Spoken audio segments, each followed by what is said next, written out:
How to look at your past streams on Twitch. Hey everybody, welcome back to our channel. In this video I'm going to guide you through the steps on how you can look at your past streams on Twitch, so make sure to watch the video till the end. Looking at your past streams on Twitch is actually quite simple. So let's say you go to Twitch TV, let's say I broadcast something today and I go live today and I stream today. I want to find that stream tomorrow. So where do I find it? Now for this you need to have a certain setting enabled by default. You need to click the profile icon from the top right hand side of the screen, then simply go to create a dashboard from Twitch homepage. Now here you can say settings. Under settings you will find this option that says stream, as you would be able to find here. So all you have to do is go to stream.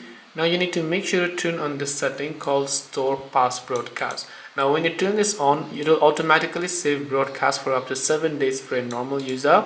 If you're an affiliate, you'll be able to see them for 14 days. If you are a partner, turbo and prime user, you'll be able to see them for 60 days straight. Now once you've done this, let's say I turn this thing on. Now if I broadcast something, only then I'll be able to find my past broadcast. Now to do this, click on this and just go back to Twitch homepage again. Then just click on the profile icon from the top right hand side. Then this time go to this option that says channel. Now once you go to channel, here you can see videos. So when you come to videos and then you scroll down, you'll find a section where it says recent broadcast, and when you go to recent broadcast, it will show all of your past broadcasted clips. So hope this video helped you. If you have got any questions, feel free to leave them down below. Thank you for watching till the very end, and see you soon in the next video.